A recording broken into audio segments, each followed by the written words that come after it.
that has to change is moving from a fundraising model to a waqf or an endowment model.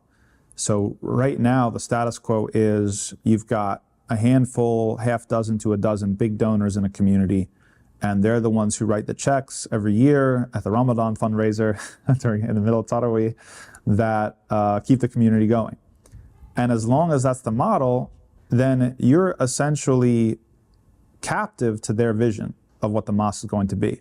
That if they decide that you're doing something that they don't like, it might have nothing to do with Islam or it might not be valid whatsoever, but they can pull the plug at any time and you don't have any ability to push back against that. And they're the ones who, like we said, there's no double-blind donations. Everybody knows that they're the people who are writing the checks. And so people are going to fall over themselves to satisfy those things, even if they're not in the best interest of the community. So one of the ways to do it, we talked about a double-blind donation scheme. Another way is moving to an endowment model, which a lot of mosques now have learned of, that is becoming more popular, where your operational expenses are not tied up to donations that are happening, that they are taken care of through the usufruct or through the profit that is being made from some sort of asset that's owned by the mosque in collective. So that's, I think, a really, really important financial technology that, honestly, the Muslim world used for over 1,000 years, for 1,400 years, in order to do what governments do today. Before there were these sorts of, governments didn't used to pave roads, they didn't used to fund hospitals, they didn't used to take care of the orphans or the mentally ill or these sorts of things. This was all taken care of by the endowments in the Muslim lands. So much so that when the European colonizers came to the Muslim lands, they realized that they had to dismantle the system if they wanted to conquer the Muslims, and that's exactly what they did. So we have the ability to resurrect this model in the United States, and it's actually a key component to getting a little bit of a buffer between who's putting in the money and who's able to call the shots and chart the course for the empowerment and the direction of the Muslim community.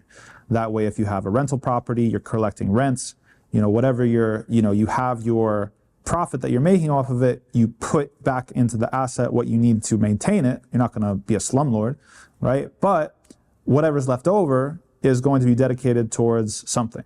Now, it could be the imam's salary. I know of a lot of imams that it's embarrassing. I know an imam who had his salary written on like a whiteboard up in the musalla, and like that's there for everybody to see.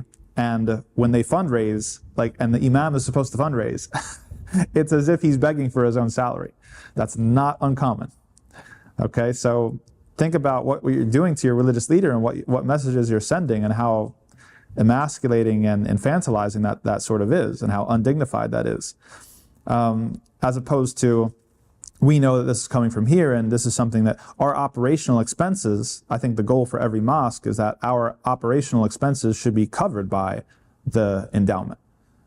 So that when you're fundraising, you're funding for capital projects. We want a new gym, we want this, we want that. People would love to give their money to that because they know that the electricity bill and the water bill and the normal things that are always going to be expenses are being handled already.